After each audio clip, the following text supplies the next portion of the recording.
Hello, hello. Let's talk about imperative today in German language, of course. So today we will be discussing about imperative, their pronunciation and a few examples. Let's begin.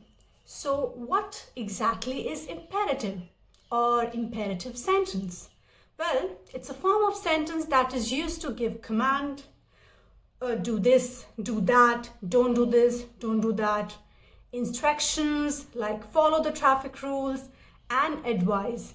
Majorly, these three cases are imperative sentences or imperative case, whatever you feel like calling it. Since in German we have different ways to say you, we have learned about it, right? Sie, ihr, du, whatsoever. The imperative changes depending on which you are referring to. Formal, informal, singular, plural. All right. So let's start with the do form, which is singular, informal you, which we usually use while talking to a friend, to a family member, to your closed ones. To form an imperative you, we simply remove the en ending and just use the root of the verb, the stem of the verb, whenever we are making imperative in do form. For example, machen will be mach. So en is the ending of the verb and mach is the stem or root of the verb. In do form, we will remove the en, the ending, and simply keep the root of the verb. Kommen will be komm. So you can say mach das, do that. Come here, come here, come here in English, yeah. Now, there are some exceptions which takes place with irregular verb. We have learnt about irregular verbs. Yeah, machen and kommen both are regular verbs, but we do have irregular verbs as well.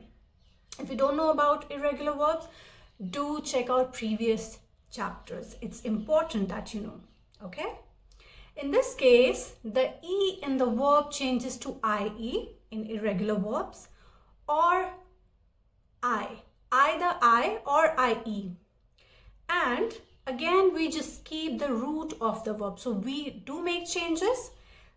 It depends on the verb whether it changes to IE or it changes to I. We simply keep the stem of the verb and remove the ending, just like we did before. For example, geben is an irregular verb. So geben will be gib mir das, give me that, imperative. Second example, lesen, read. Lesen will be lies den Satz, read the sentence. Now, a few more exceptions over here. If a verb stem ends with d, te, t, ig, tm, we add an extra e after the root. Yeah? So we keep the stem and then add extra e. Example, arbeiten. Arbeiten means to work. So if you can see, in the stem would be arbeit and the stem ends with t. So to make imperative sentence, we will add extra e after the stem. Arbeiter. Next we have ihr form. This is informal plural you.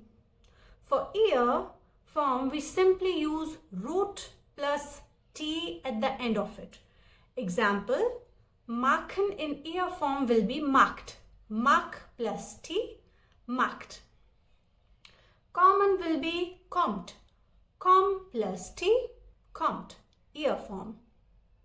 Now let's move to Z, capital Z, which is formal you and can be used for both plural and singular. Yeah, but formal. We use this to give command to a stranger, to your boss, elders, and the verb remains in its infinitive form plus Z after that. Infinitive form is the standard form like kommen, machen, arbeiten. The standard form is called the infinitive form. And we put Z after that. So arbeiten Sie, kommen Sie, lesen Sie, like that. Yeah. And remember, because we are using the capital Z form, so the Z that you put should always be capital in written German. Otherwise, you're going to lose points. Yeah. Now, a quick tip for you. Sometimes for non-natives, giving commands to strangers, elders may sound a bit daunting or may sound a little rude. But trust me, it's nothing like that, because in German culture, German society, being honest and direct is like just normal, just being normal. They are not like British people. Like, I know in British culture, people are like extra polite. Britishers are like extra polite. But yeah, that doesn't work in German culture or German society. But if as a non-native, if you still feel like it's a bit rude to give commands to strangers, to be very straightforward or direct to your elders or to the strangers, you can always add some, you can say, politeness by saying words like bitte, doch. Okay, so instead of just saying come here, you can say bitte, come here. Just add an extra bitte. Bitte is like requesting, please. Okay, it's like a filling word in the sentence. The sentence means the same. It still sounds like a instruction, still sounds like a command, but a little more polite. If you feel like, there's no compulsion, just if you feel like in your head. Yeah, please do that, like that. Okay. And sometimes we do include ourselves also in the command. For that, we will use wir form. We. Like in English, we say, let's do it, let's go there, let's begin. Yeah, so I'm including myself in that command or in that instruction. For that, in German, we use wir, W-I-R, wir form.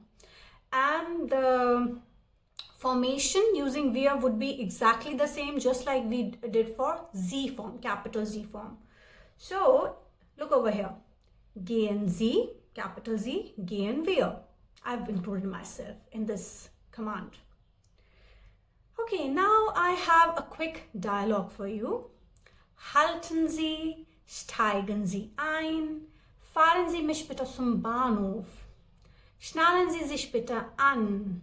Yeah? Read after me, repeat after me. Now let's read few examples here. Pass auf means watch out. Aufpassen is a verb, means to watch out, to take care of something. Aufpassen. Lest bitte, Kapitel 5. Read chapter 5. The verb here is lesen. Lesen means to read. Unterschreiben Sie hier. Sign here. Gehen wir? Let's go. Packen wir es an. Let's go on with it. Bitte nicht rauchen. Please don't smoke. Alright, so that's it for today's lesson. As usual, do leave your comments, your questions, your doubts, everything related to the lesson in the comment section. I'll reply to you all. See you tomorrow.